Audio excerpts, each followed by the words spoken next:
London में रहना है तो जिए गुजर कहना है। यार एक बड़ी प्यारी गल मेरे जेहन च आ रही सी कि एक गल हमेशा जेहन च रखना, कोई तुहाडा जिड्डा कोई मर्जी सज्जन होवे, बेली होवे, यार होवे, संगी होवे, ठीक है, कभी किसी नाल लैन देन करो ना तो लिखो लाजमी, ये तुहाडे वास्ते भी बेहतर है, तुहाडी दोस्ती वास्ते भी बेहतर हैगी, तो भराबंदी वास्ते भी बेहतर हैगा। लिख पढ़त तो बगैर जिहड़ा हैगा ना वो कभी भी काम ना करो, ठीक है। कई बार तुसीं लैणे हुंदे ने पैसे, वो तो ज़ाहिर तुसीं मर गए, वो तो लभने कोई नहीं, ठीक है, उन्हें नसीबां नाल ही लभने ने, ठीक है, तो तल खराब होना ही होना, ठीक है।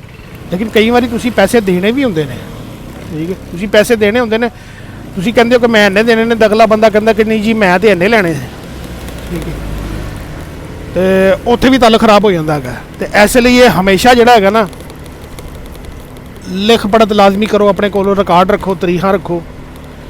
ये तो अल्लाह पाक का भी फरमान है कि मुसलमानों जब आपस में लेन देन किया करो तो लिख लिया करो, ठीक है जी।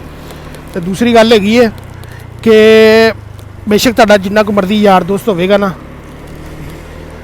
पैसे की गलबात आई ना तो रौला बन जाता होंदा।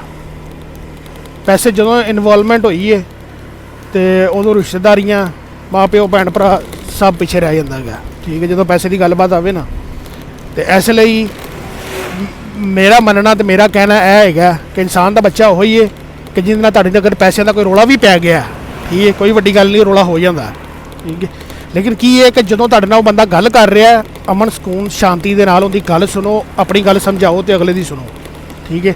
हलला हलला हलला हलला माँ भैन एक करके ना, ठीक है, वो तुसी झूठे बंदे जिहड़े हुंदे ने ना वो मचाते हैं शोर, ठीक है। शोर करके तो कभी भी तुसी पैसे लैने होण या देने होण वो मसले के हल कभी भी नहीं निकलते गे कि जो शोर करके तो मैं जो कहना मैं सच्चा मन गया, ना ना ना ना, ठीक है। ये कोई बंदा तुहाडे नाल ताकत रखदे बावजूद भी अमन मुहब्बत सुकून नाल गल कर रहा ना, ठीक है, तो इसदा मतलब है समझो कि वह बंदा वाकई ही वड्डा बंदा गया, ठीक है। तो सिर्फ गल किस्सा मुख्तसर यहो ही है कि यार लिखिया लाजमी करो, भावें लेना ही है तो भावें देना ही है, ठीक है। तो कल नूं मेरी जान जो अमलों के होने ने बेड़े तो किसी ने तेरी जात पुछनी, तो उत्थे फिर भरने जोड़े है ना बहुत मुश्किल है। तो इसलिए दुनियादारी जोड़ा है ना जिंदे किसी के लैना ही है देना ही है, मकाओ रोले, ठीक है। हालांकि लोग कहते हैं कि जी देने हिकमत नाल, ठीक है, तो लैने सबर के नाल, इंज करके कोई कहावत हैगी है। लेकिन मैं कहना वा कि किसी का तुसीं 1 रुपया भी देना ना तो दे दिओ, चंगे राही होगे। कल नूं तुसीं क़यामत नूं बड़ा भैड़ा फसना ही है, बहुत भैड़ा फसना ही है।